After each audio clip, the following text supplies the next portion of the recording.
This episode will feature discussions about mental health, depression, and suicide. Your discretion is advised.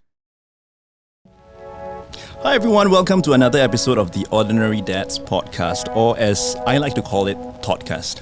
So, the Ordinary Dads podcast is a ground-up initiative by a group of stay-home dads, and our aim is to use stories to shed light on the unique experiences, challenges, and maxims of dads who are primary caregivers at home.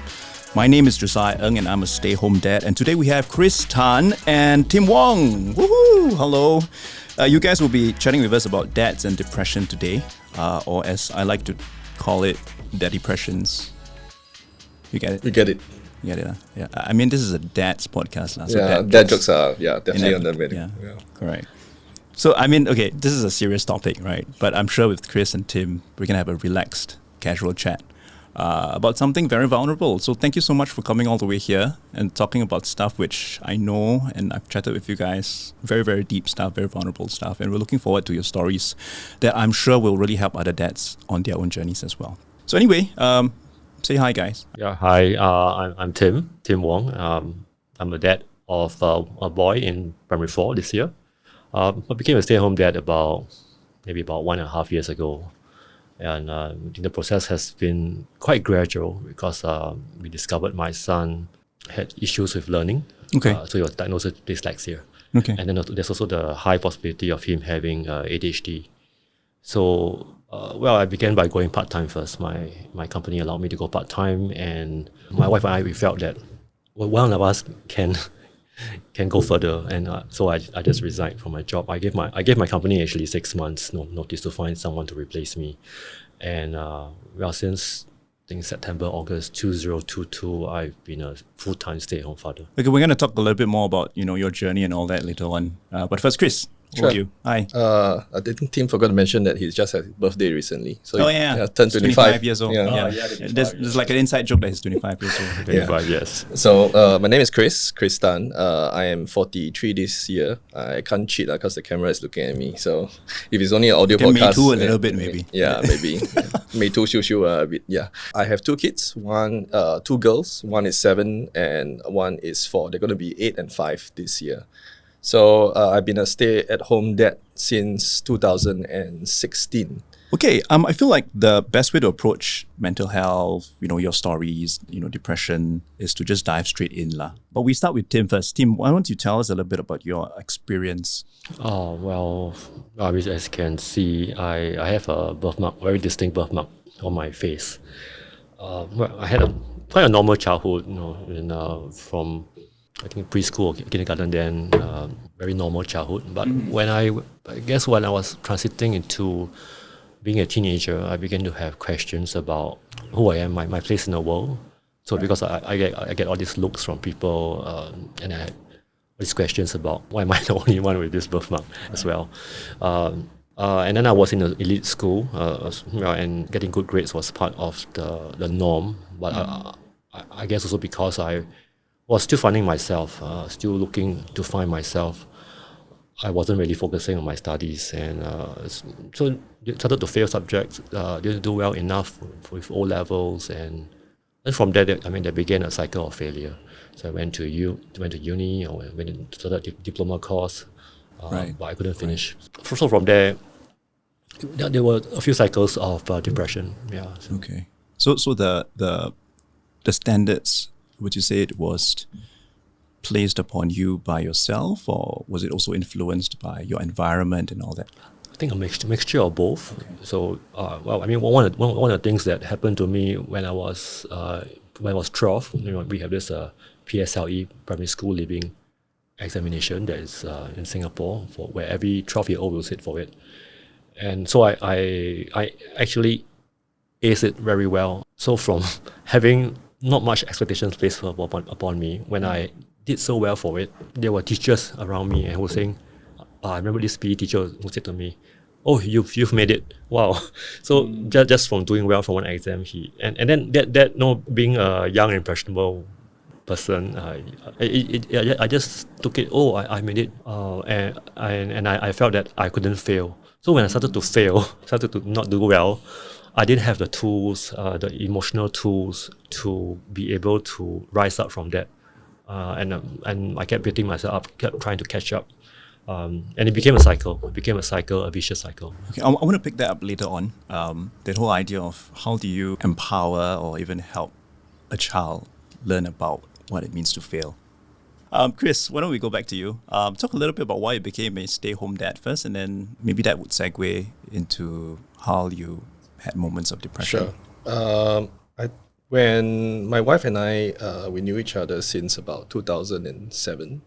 So got married in 2013. Well, she won't scold me for not remembering this, but about probably 6 months into having a baby, I think looking back, I can see the signs of depression emerging from that period.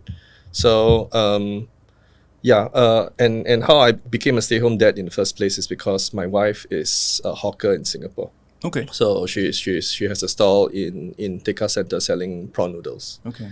So I was working from home, and we didn't have like a very serious conversation about who is to take care of the child. But because of her work hours, at that time she worked 6 days a week, and from Mondays to Saturdays she will wake up around 1 plus to 2 a.m. and she won't be home till about 3 to 4 p.m. Wow, okay. So we were living with her parents at the point in time, and both her parents work together with her. So the house is practically empty throughout in the middle of the night till most of the day. Okay. So I think with that in mind, without knowing how much work it is to take care of a child, so we just said, I'll just take care of the child. I mean, how hard can it be? If, how much does the child really needs? Yeah. And during this period before I had a child. So Change pampers only, ma. yeah, very easy. What? Just feed lah. You take the bottle and just feed lah. No, there's nothing much to do. What? But so we do the buts later. So so I become the. I mean, it's a circumstance. It's not as though we planned so long for me to be a stay-at-home dad, but I worked and took care of the child from 2016 onwards. Yeah. From there onwards, when did you start to feel like you had depressions? Sure. Again, this is looking back. I think the signs were kind of obvious. So, after my wife gave birth, she had a lot of tailbone pain because of the birth process, natural birth. Okay. But through the birth process, she had a lot of tailbone pain. She could only take care of herself and focus on getting milk, through pumping instead of direct latching, because my child had problem latching on during that point in time. So because of that. And I had to really put all my focus into like taking care. Caregiving was going to be your thing. Yeah, it's going to be my thing. So that she could recover. Yeah, so she could recover. And she went back to work, I think about on the 5th month after giving birth. So everything was, just back down to me at that point in time. I see. Yeah. You mentioned earlier that Yeah. there were signs of depression. Maybe let's talk a Yeah, little bit about sure. what were the signs. I think we need to define what is depression as well. Because I realized after going through all these years, the common person might not be able to tell the difference. So it's just feelings of sadness. So how do the medical world view depression is when it's prolonged. So there is multiple dates that are given, but roughly 2 weeks of prolonged feelings of sadness, of feeling down. I think I was only clinically diagnosed 2 years plus into it. So I was sent to IMH to the A&E portion because my wife felt that it was dragging on for too long. And she herself was very afraid of me committing suicide. Okay. Yeah, so one day she just dropped everything and just get me into the car. I wasn't sure where I was going. So she said, I had my daughter will be taken care of my sister-in-law. And she says, she just drove me down there. I was too tired at that point to resist. Because along the way, she has been saying, why don't you just try to seek help? But I pushed it away. Because I felt that, even though you're down in that way, I do consider myself intelligent enough to process what I'm going through. And I could not see an out for this. Like, even if I go seek help, my situation remains the same. There's nothing much that can be changed. I'm still dealing with this alone. And I'm dealing this alone as a choice because I want the best for my child as well at that point in time. Finally, after speaking to the doctors at the A&E, and then there's just this sudden outpouring of emotions. I think there's this period of time where I in a way to safeguard my own brain, I try to push all emotions aside. So I become this very this emotionless kind of person with occasional outbursts of anger and stuff. And then I think it all fell into place afterwards after I started eating antidepressants. Yeah. I see. A lot of people might think, oh, children are the cause of your depression. But I realized that they are not. They could be the straw that broke the camel's back. But I looking back in life through therapy, I realized there are lots of things that might have caused or contributed to it. And the signs were the feeling that I can't get through a day. People would look at their schedule and look forward to certain stuff. Yeah. I realized I'm only looking forward to the next nap, to the next bedtime. And why is that? Is because those are the times where my child doesn't need me, and she'll be asleep for a good half an hour, 1 hour, or 3 hours and 4 hours stretch. So I realized I'd have nothing much to look forward to, and all the things that were fun to me didn't give me any joy anymore. So I'll just go to sleep when the time permits. Yeah, so those are just two of the signs that I could see when I was falling into depression. Thanks for sharing. No Sorry problem. you had to go through that. No. Yeah. Tim, let's get back to you. How did you get through your spiral of emotions? And I'm hearing that there were 2 episodes actually. The first being, you being teased for how you looked.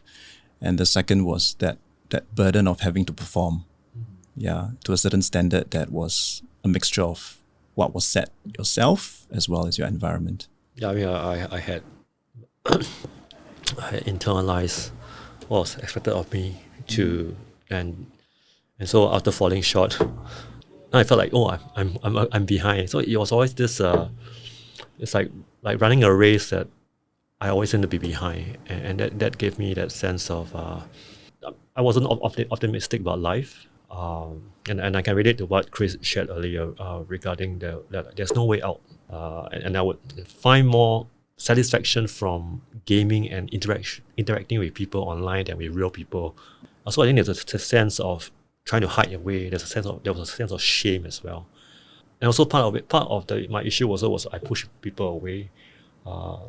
Like what Kris shared. So I wanted to do everything myself. I wanted to solve it myself. So. Yeah, I think your experiences are very similar to a lot of guys out there. And if I may say so, a lot of Singaporean men, Southeast Asian men, we're not very natural when it comes to expressing ourselves, specifically emotions. And you guys have gone through that journey of realizing that, oh, wait a minute, I actually do have to talk about my feelings. I'm sure it was awkward at first, but what do you have to say to that? And I'm listening to this podcast thinking, it's so not natural for me. It's just not my thing. What advice do you have? Like you mentioned, I think it's very common, especially in probably in studies showing Asian men have this issue that, you have to be a man, you have to keep it in, you have to put up a front, you have to shoulder everything and charge forward because you're the man of the house. We can't do much for people who are already brought up this way. I think the only thing we can do is to make sure our children are brought up differently. So I think that's the positive thing that we can change. Okay. And hopefully because of this newer thing that we imparted to them, they can bring it to their future partners, to their own children, to their friends who they have an influence over. So it's very difficult to open up, but I think it takes years and years of repetitive training to learn to open up emotionally, to identify your emotions and decide how you want to deal with it instead of letting it sit too much. Yeah.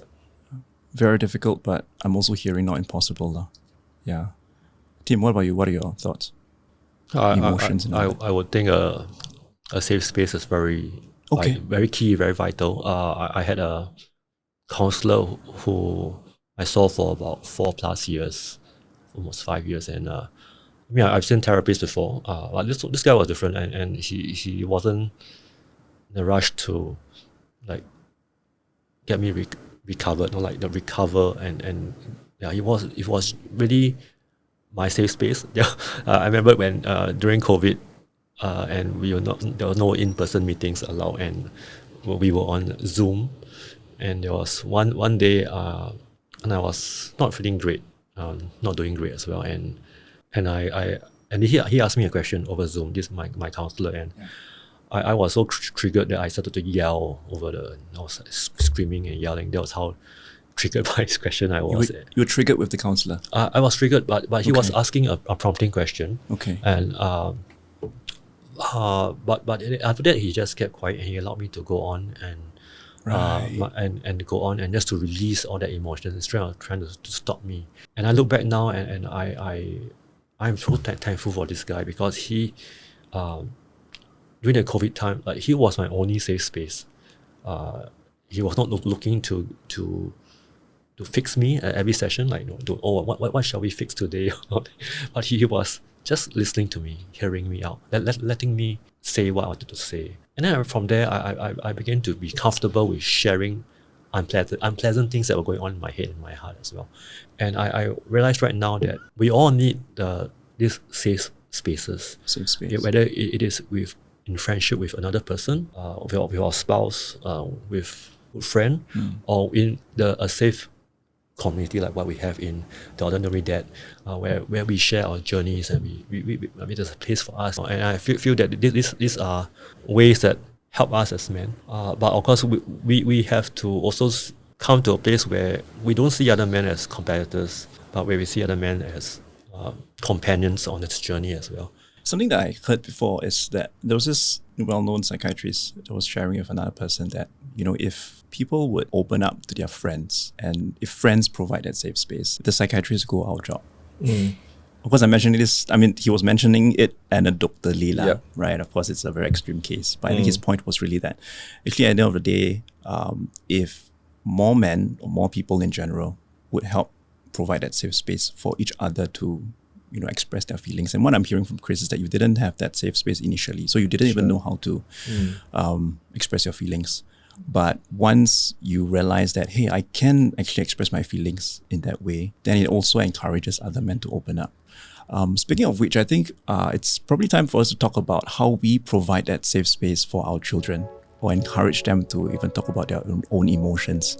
How do you guys help with your children and their emotions? And Kris, picking up from what you mentioned earlier, you wanted to make a change downline to the next generation, that they are able to talk about their feelings and express themselves, something that you thought you didn't have previously.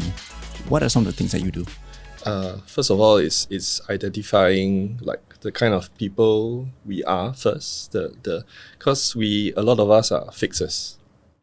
So we live in a very fast-paced society. Problem comes, we fix it, then we move along.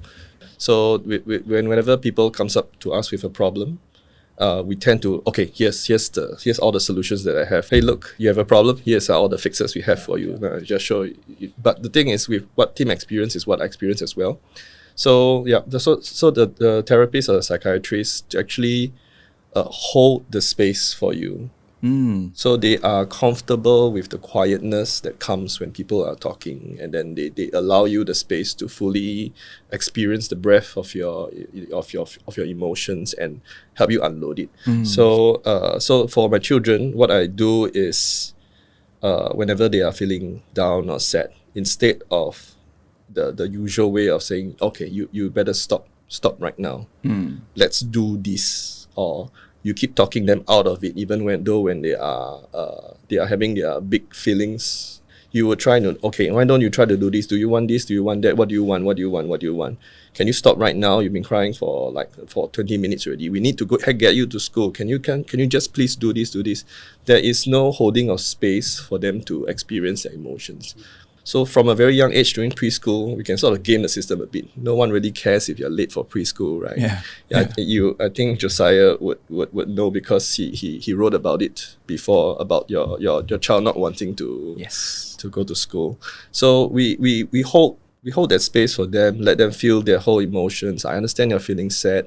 So instead of, last time if I'm feeling sad, whenever there's conflict, I would want to go away. I would want to be alone. But for the child, I think they might need something a bit more different. So basically, physical touch, words of affirmation, and it has to be kept very short, because once they are past a certain level of emotion, words don't really get into their head unless you shout it out, which stops them, but doesn't bode well for the future. So it's more of holding the space, let them have the full feelings of sadness, calm them down. Then you can carry on with whatever you're doing. And then once they are fully back to their natural state of well-being, then you can talk about what happened earlier. Well, I understand that you were feeling very upset.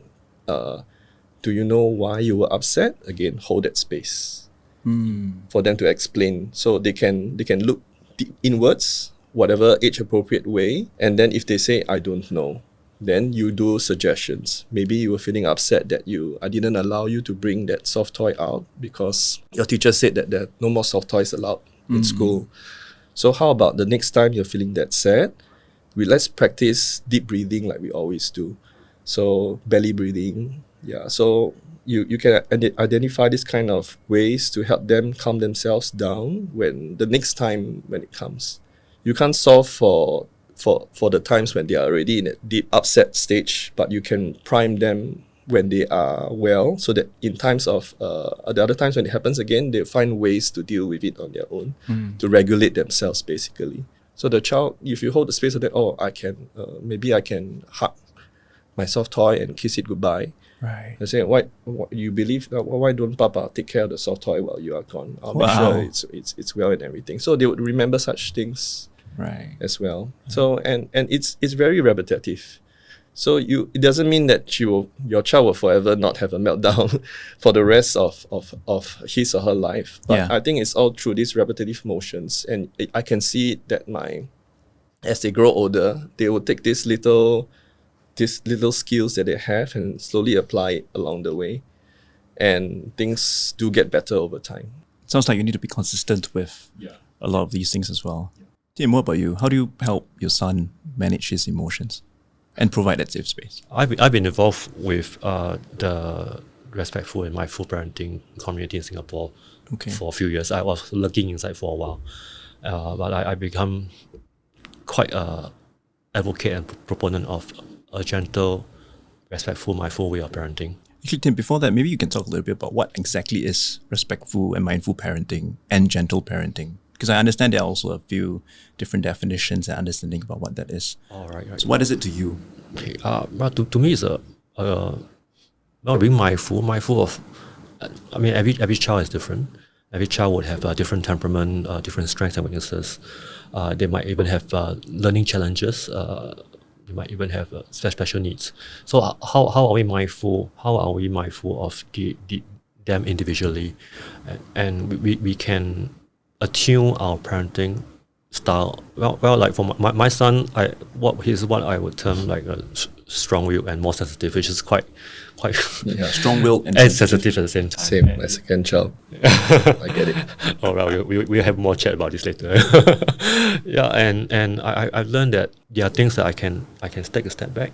Okay. I can put forth. I said, give him a choice, and give him and empower his choices, and respect his ability to make choices, even at his age, wise and good choices at his age. Any specific examples? Also, for example, my son doesn't want to. We have this routine where he gets home, he has to take off his shoes first, go and shower, something. So sometimes he gets back. I know he's tired from school, and he stays back for remedial classes as well. And when he comes home, he might not want to do like A, B, C, D. We give him a choice. I said, A is non-negotiable. When you come into the house, you have to wash your feet first because you're not going to bring the dust all over the house. Okay. Yeah, but B is taking a shower, and then C is unpacking your bag and something. So you can do B or C first. I see. So he has the choice to choose between, okay, I think today I want to shower first.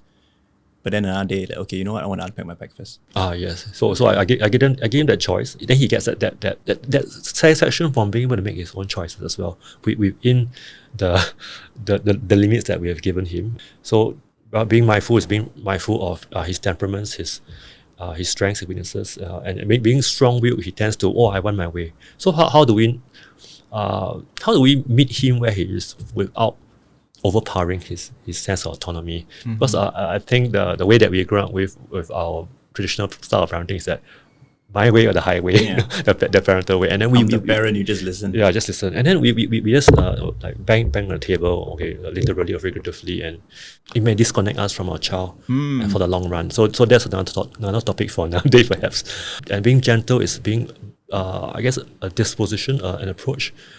Like for example, we were talking earlier about yelling to each other from different rooms, different rooms in the house. Happens in my house, Yeah. like in my home all the time, you know. Papa, where is my socks? Then I will yell back, it's in the cupboard.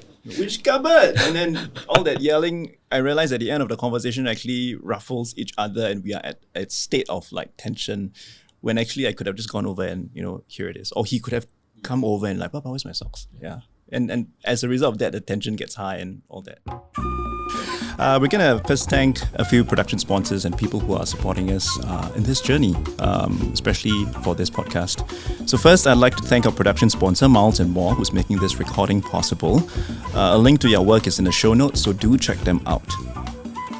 We want to also take this time to thank Common Ground Civic Centre for supporting The Ordinary Dads with a space for stay-home dads together, share stories and find comfort in each other's experiences.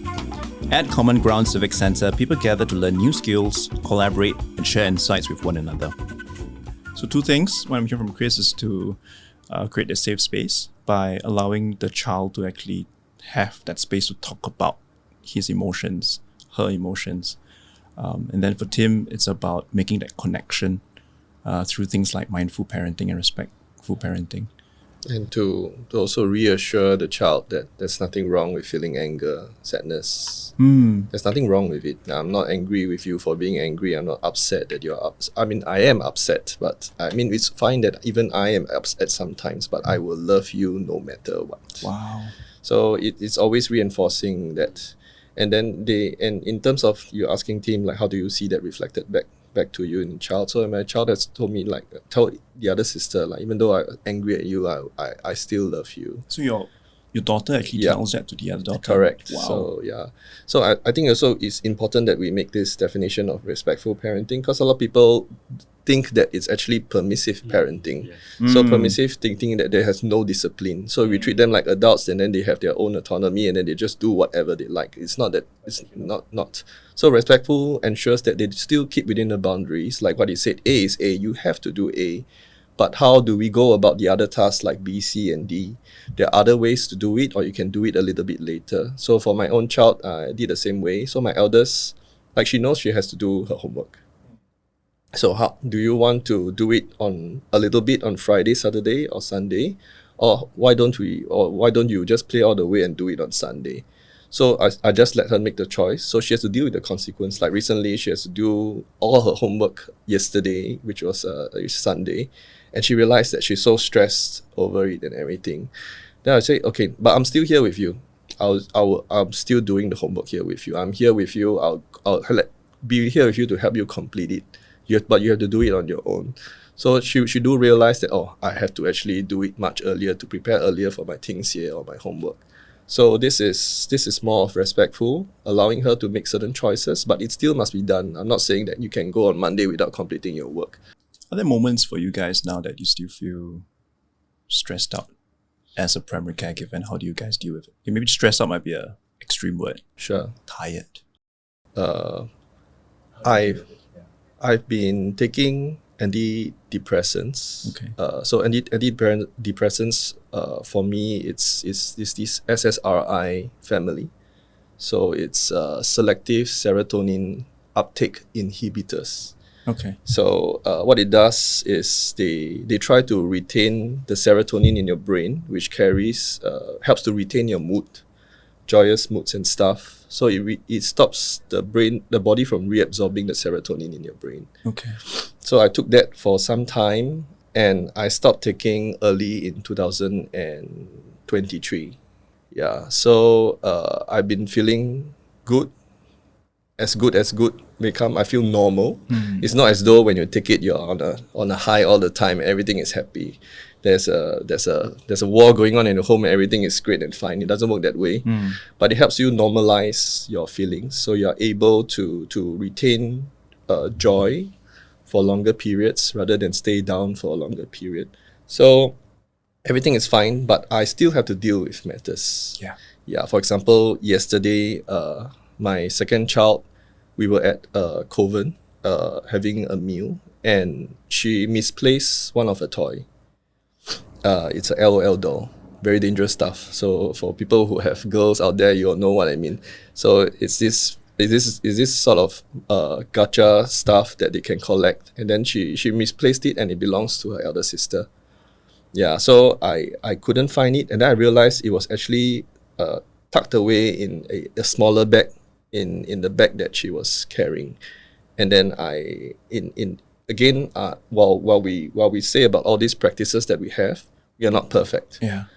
I got a little bit annoyed, so I said, "This is not yours. You have to take care of it. Like you should take good care of it instead of asking where it is when it was your responsibility in the first place." Yeah. So she got very angry and upset, and from all the way from Coven, and she was just whining all the time, with varying emotions going up. I was offering that safe space for her, giving her physical touch, but she was still carrying that emotion all the way. If you gave me that same scenario 2 to 3 years ago, I would have snapped. So the feelings I would have is like, oh, I wish I could just die of a heart attack right now.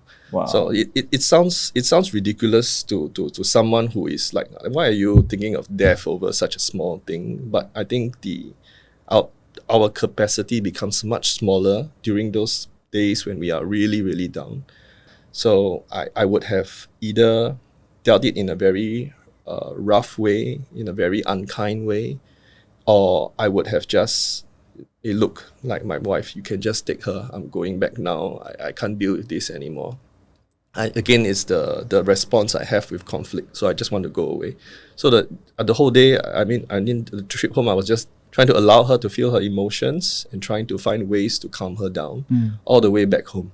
And she was finally all right. And then we unpacked it. We realized that it's the eldest who actually put the toy away. Wow. And she forgot at first, but I think she was afraid because she saw how I felt about the whole situation, and I put the blame on her. So we unpacked it. I told the eldest, I think you owe your sister an apology, and I owe my younger daughter an apology as well. So we both said our apologies, and then we explained to her, and then I realized that her being upset is because she knew she didn't put it away. She had no idea where the doll really was. So, but after that, I just went into their room, turned on the fan, and just lay down there on the mat, just for 10 minutes. Just because I was really, really, really tired at the point. So you asked me if I was tired. Yes, I'm tired almost every day.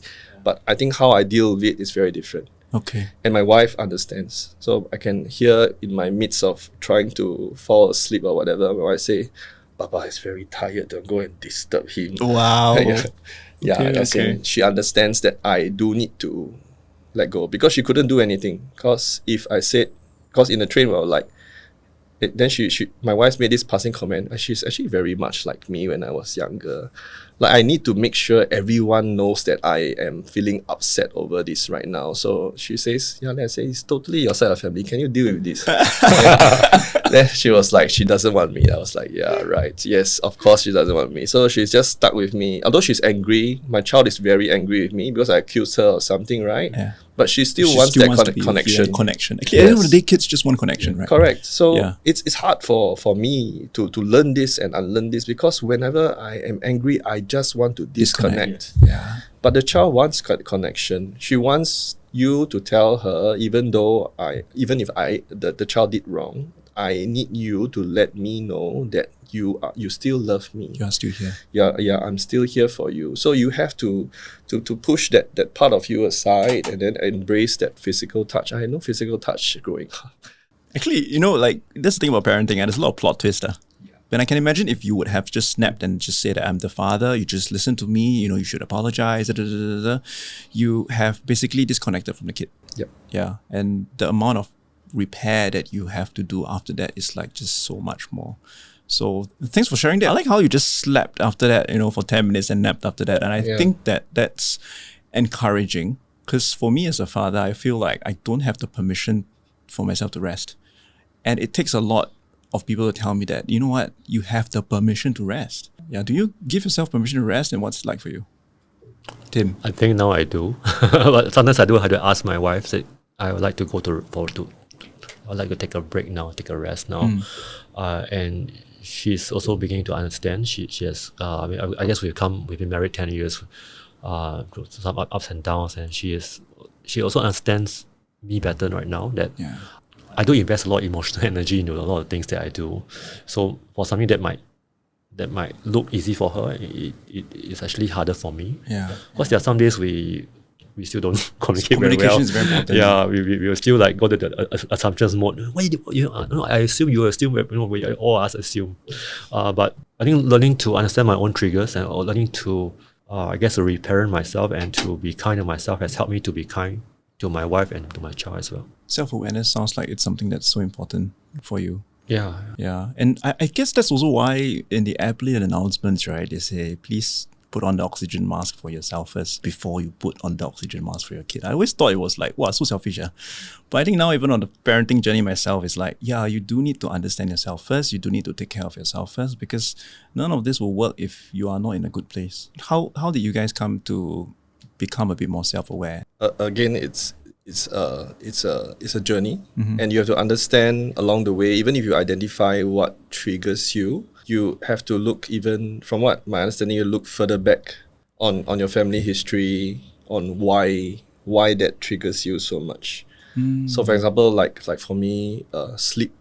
Their poor sleep was a very big trigger for me. Okay. Because then why do I feel that way? Is because when they sleep is when I have my own me time. Yeah, even though, so you say sleeping is for their health and benefits, but it's also for myself.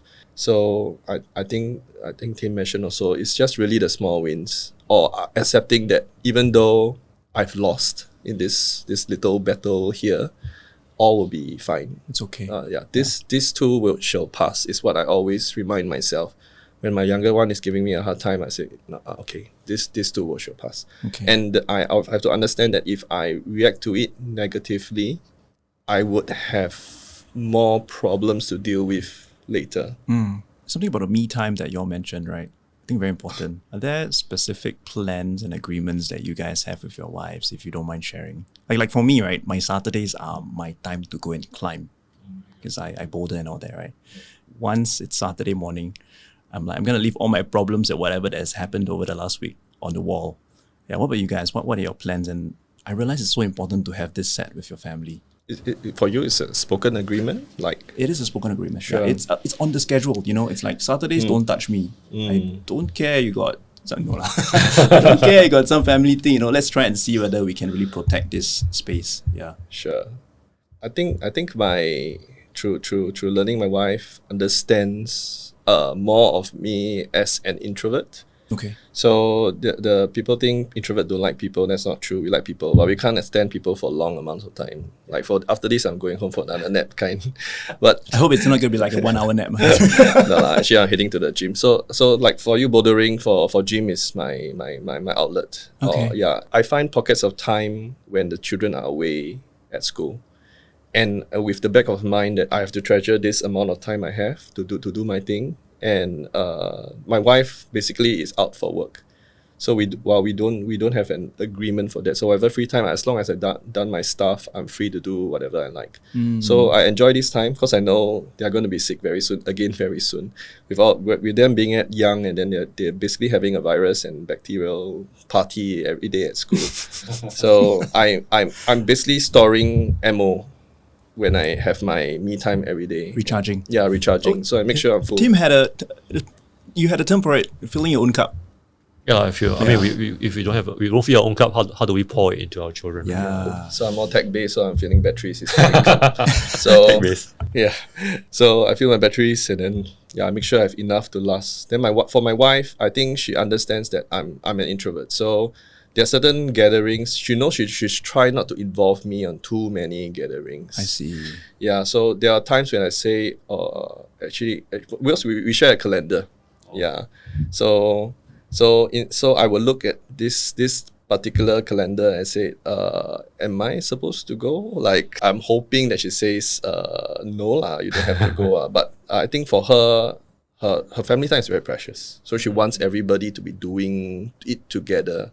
So I understand that, and yet I have this sort of free pass. Sometimes say, I don't want to go for this. Yeah, I need time for myself. Because weekends do feel like work sometimes. It does. Love my family. I absolutely love them. But I need time away. Yeah. So Mondays to Fridays is my usual routine. I have my battles there. Yeah. Weekend is supposed to unpack. But again, as an introvert, I'm out there being an extrovert basically. Because my children talk to me all the time. Even if they are in the same room with their mother, I'm away in somewhere else, they will shout for me.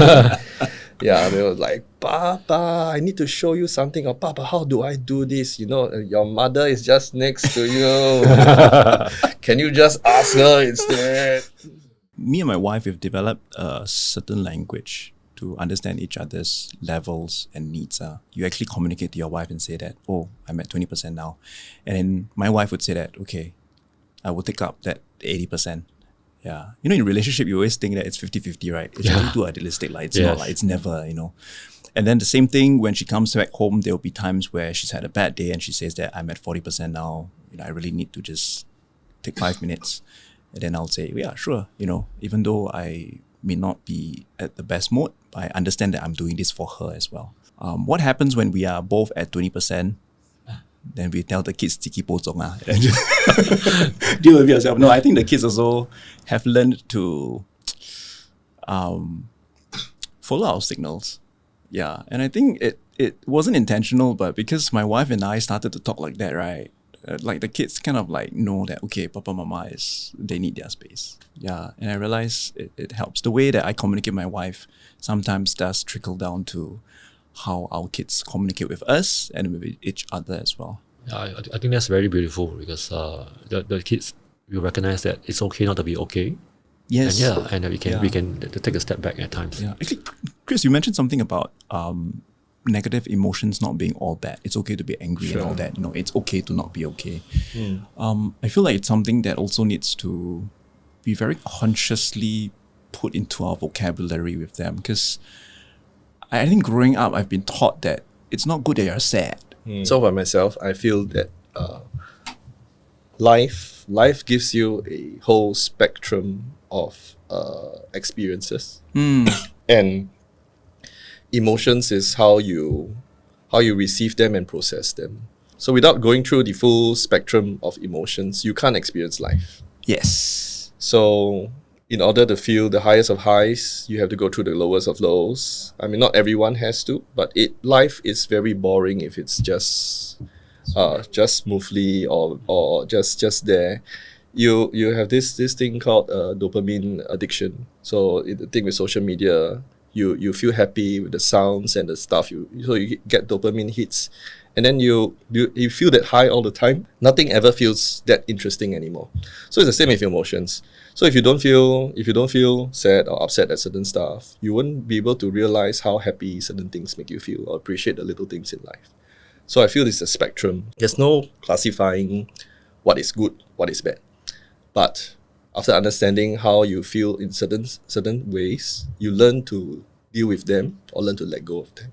Even for happiness, you can't be happy all the time. Nothing will give you joy afterwards. You just keep looking for that high again and again. I mean, this is going to be another story for maybe another episode. I was quite into alcohol. Yeah, I was an addict and I had to go through therapy for that. And my reason for drinking is because I wanted to numb the painful emotions. That was my way of dealing with my mental health and my kids at that time. But then my therapist told me that, when you're numbing your negative emotions, you're also numbing your happy emotions. And that really got to me. And I'm like, wow, I actually have to feel the spectrum of emotions, because then that will also equip me to be able to help my own kids in their whole spectrum of emotions. Because if not, what I'm going to constantly be teaching them subconsciously is that, you know what, when you're feeling low, let's find something else to make you feel high, to numb their emotions. But you're robbing them actually of that capacity. You're robbing them of that opportunity to be fully human. Yeah. So thanks for that. I think that really helps. The other thing is, in going to that spectrum, how do we come back as well? It's not just experiencing, but learning to manage our emotions. That I mean, it's like having an emotional toolkit. I mean, we are talking more about it now in society, in Singapore society. But I feel there's so much more that we can bring forth. You mentioned emotional toolkit like a few times. Like, what exactly is an emotional toolkit? I would think like tools to handle our own emotions and tools to diagnose our own self. I mean, back is tech based, so like diagnostics. Like, how do we diagnose ourselves? Like, self diagnosis. Like, where am I? How am I feeling? Self check in today. Like, how am I waking up? How am I feeling today? And what can I do about this feeling? Or what can I do to so that I can function to some degree and yet not just entirely ignore the emotion as well. So that right. Yeah. So these are things that we can do. Checking in with ourselves. So being very intentional about doing that. Yes. So that's part of the toolkit. Yes. And any other, like, okay, I'm asking also because you can imagine listeners tuning in and then they're thinking about, wow, that sounds great. What can I put into my emotional toolkit? Where can I start? Because I want that. Yeah. Okay. I'm still learning, and I feel I'm just scratching the surface as well. But for me, having a friend that I have come to see as a safe space or a community that helps them. So identifying people, people they trust. Yeah, and it means asking for help, being able to ask for help. Okay. And then giving yourself permission to ask for help. Yeah, and You know, both of you are part of the Ordinary Dads group, and the group meets up once every month. It's a physical meeting at the Common Ground where we talk about what we've gone through. Sometimes we ask questions. Sometimes we just hang out. We don't even like share sob stories. It's just cool like that. And then we also have a WhatsApp group where we talk about stuff that we face. Which is 10% of the time. Because Sorry, I'm really laughing. Of the time I talk about dad jokes and horrible stuff. Not meant to be shared here, but if you're interested, do join us there. Yeah. I want to visit this idea of having a community. What's that for you guys? For the Ordinary Dad, we are all, most of us are stay-at-home fathers or primary caregivers to our children, and that community as well is a platform, is a channel, is an outlet where that I can share. I can share, and I can share my struggles. I can share my challenges. I can share my the jokes that help. If I came across a Star Wars meme that helped me to lighten my load, that gave me some happy thoughts that day, helped me with my emotions that day, I'll share it to the group as well. And I know that there are one or two Star Wars fans in the group. So these little things, having a group where you can not just be silly also.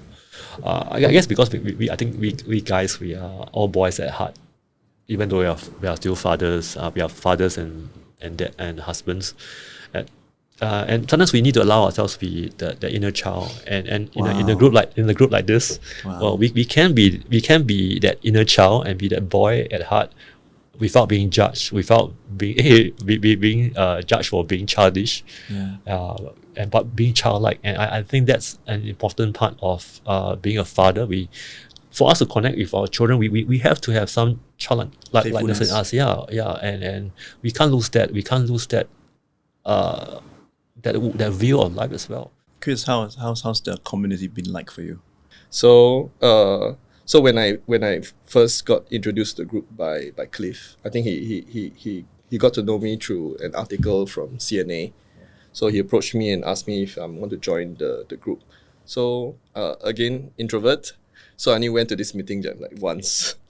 It's not that I hate you guys, but my social bar gets filled up every day with my children, and that's enough for me. So I've only been there once, but I appreciate the group itself on WhatsApp, because it's there where I get recharged occasionally. I try to say something funny every day just to lighten a few times a day. Kris does it very well, by the way. It's like, well. So I stir the nest sometimes, to add some excitement into your lives. I know you are very bored of your children, so I just stir the nest sometimes. So what I felt very different was when I first came to the physical meeting. I realized that there's so much common ground. There's so much common ground in what we do. And I realized the conversations, apart from the lighthearted ones, the conversations are very different from what I have with my other friends who are more traditional fathers or men in their life. So there's this immediate connection and this realization that all the topics are very different. So it's very refreshing. It's very refreshing to meet this group of dads. I think going back to what we discussed earlier about the safe space, for me personally, I feel like this has been a safe space now where you can share your emotions without being judged. Yeah, and in the same vein, yes, there are suggestions, but a lot of times it is the whole sense of like, you be yourself. Yep. You share. And this is what I do. We're not gonna give you the solution. We're not gonna judge you and tell you that you should have been like this. Yeah, and for me, I think I appreciate that. And I guess for people who are listening to this podcast, it's about trying to find that community, or better still, create your community, start one yourself. Yeah, I think Cliff himself was in that zone of trying to deal with his own mental health, but he realized that, you know what, I need to start a community. I need to gather a few people who are like-minded. And I like what, Kris, you mentioned as well, and I think it's perfectly okay, by the way. It's not about having to always physically meet. It's about finding the right platform and the right medium. Yeah, and I think for some people, it would be a WhatsApp group, it would be a Facebook group. For some people, it would be a physical meeting. It all depends on your own person, which is something that you mentioned, Tim, right? That individuals are different. Even kids, they are their own person, their own personalities as well. We're going to end pretty soon. What's one thing that you would tell yourself from the past when you were in the lows? What is a sagely word of wisdom that you would give yourself? I don't like time traveling shows where there's this paradox thingy. So if I would have to go back and told myself, I wouldn't be the person I am today. And I'd like to apply it as well. Like I don't like to have regrets in life. Wow. So as in, I feel that I am the way I am today because of what I've experienced or not experienced in my past. Beautiful. So yeah. I don't think about what I could have told myself back in the day. It's more like moving forward, what else can I do? Or what can I share to help others to navigate this part if they ever come to it. And it's just about moving forward. So if I were to offer any words, it would be for my future self, Because last time when you're deep in the trenches, you don't see a way out. Which reminds me of this statistic. I think it was in USA or something. There's this Golden Gate Bridge or something where there's lots of suicides. So they released some statistics that the amount of people that they save, and a very large percentage of them end up living normal lives, even though they have tried to commit suicide. So it's about overcoming this hurdle in your life. This too shall pass. Small wins again. You just take one more step. Wow. So it's very hard to say it, but don't give up. There's always a chance to turn it around, especially when it comes to kids. Because kids grow up and they do change. The challenges will be different, but I think you will get better at parenting only by doing parenting, and then stick with it. And then clarity would come if you're willing to look to reflect upon yourself and what you can do better. Yeah. I like your answer. It's consistent with what you've been mentioning about, Sure. Life is a spectrum. Yeah. So whatever that you've gone through, nothing is wasted. It is part of the process. Correct. So I guess whoever that's listening to this right now, if they are in the lows, nothing will be wasted. Get through it. Small wins, step by step. Yeah. Thanks, Kris. What about you, Tim? Yeah, I like what Kris said here. Like these two shall pass. I think that's something that I would have liked to have told myself in the past. That it was that whatever that I was going through then was not like final. You will get through this because you are worth it as a person, and you have value. You have a treasure inside, because we all have something that we can bring to the world. I've come to see that what my treasure might be, and I think first and foremost it is that I can be a father to my son, that he will remember his father as someone who encouraged him, stayed with him, and walked with him along life's journeys, come what may. That I can give him all the treasures of my past experiences so that he can breathe forth his own treasure in his own life and be a light, be someone who brings kindness, who can influence the world or the world around him for better, for good as well. So that I feel, Wow, that's beautiful. Thanks, Tim. I come from a film background. It's like a movie, a film, a good story, isn't it? Like sometimes the lowest point of the character's life, it's actually only in the middle of the movie. And after going through that, that's where the character realizes that, hey, actually there's a treasure that I hold. Yeah, and I'm going to use this treasure to defeat Voldemort, for example. Thank you so much, guys. Rounding this up, it's been a privilege to have you guys sharing your stories. Thank you so much. And to those tuning in, it's been such a privilege for them to be with us as well. Feel free to share this with your friends or other fathers you think might find Kris and Tim's sharing useful. Here at The Ordinary Dad, we believe in the power of stories, and this podcast is just one of the different ways we're hoping to encourage other dads on their individual journeys as parents. Till then, while parenting is anything but ordinary, the love, care, and commitment of ordinary dads does wonders to this sometimes mundane and perplexing parenting journey. You are not alone, ordinary dads. See you soon. Thank you. Thank you, guys. Thank you. Dr. Elizabeth Kubler-Ross, a famous Swiss-American psychiatrist, once said that the most beautiful people we have known are those who have known defeat, known suffering, known struggle, known loss, and have found their way out of the depths. Beautiful people do not just happen. A few days after chatting and recording this with Kris and Tim, I couldn't stop thinking about how, despite the darkness they had had to trudge through in their own lives, they emerged with beautiful stories and lessons that they now pass on to their children. I'd like to encourage you to talk about your feelings to a trusted family member, a friend, or a mental health professional, especially if you're going through intense feelings of pain or prolonged sadness. In the words of Barbara Brown Taylor, when despite all my best efforts, the lights have gone off in my life, plunging me into the kind of darkness that turns my knees to water, nonetheless I have not died. The monsters have not dragged me out of bed and taken me back to their lair. The witches have not turned me into a bat. Instead, I have learned things in the dark that I could never have learned in the light. Things that have saved my life over and over again, so that there can only be one logical conclusion. I need darkness as much as I need light. I pray that you too will emerge from your struggles and become the beautiful person you were made to be. Take care.